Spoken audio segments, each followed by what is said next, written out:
کارواں میں شامل کوئی کم نظر نہیں ہے، جو نہ مٹ سکے وطن پر میرا ہم سفر نہیں ہے۔ میرے غیر پر ہمیشہ تمہیں سر جھکائے دیکھا، کوئی ایسا داغ سجدہ میرے نام پر نہیں ہے۔ کسی سنگ دل کے در پر میرا سر نہ جھک سکے گا، کسی سنگ دل کے در پر میرا سر نہ جھک سکے گا۔ میرا سر نہیں رہے گا، میرا سر نہیں رہے گا، مجھے اس کا ڈر نہیں ہے۔ انتہائی واجب الاحترام وادی سوانی کے باغیور نوجوانوں، بزرگوں، السلام علیکم۔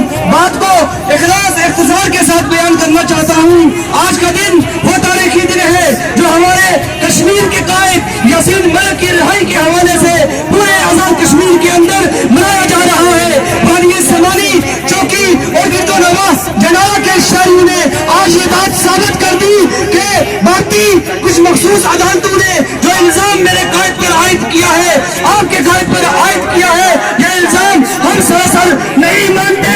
ظلم کے یہ ضابطے ہم نہیں مانتے، زور سے بولیے، ظلم کے یہ ضابطے ہم نہیں مانتے، ظلم کے یہ ضابطے۔ ہم نہیں میں اس کشمیر کی بات کر رہا ہوں جس کشمیر کے اندر جہاں 4 سالہ معصوم ننھا سا بچہ اپنی ماں کی گود میں کہتا ہے اماں روٹی نہیں آزادی دو، اماں روٹی نہیں آزادی دو۔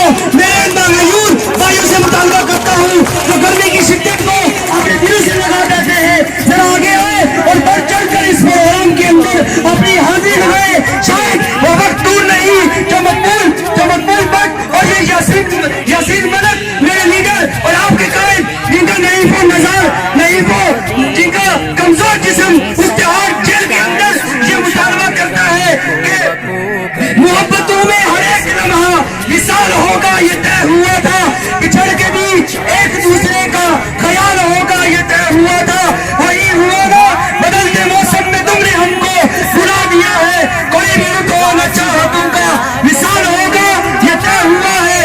چلو کہ فیضان کشتیوں کو جلا دے تم نام ساحلوں پر کہ اب یہاں سے نہ واپسی کا سوال ہوگا، یہ طے ہوا تھا۔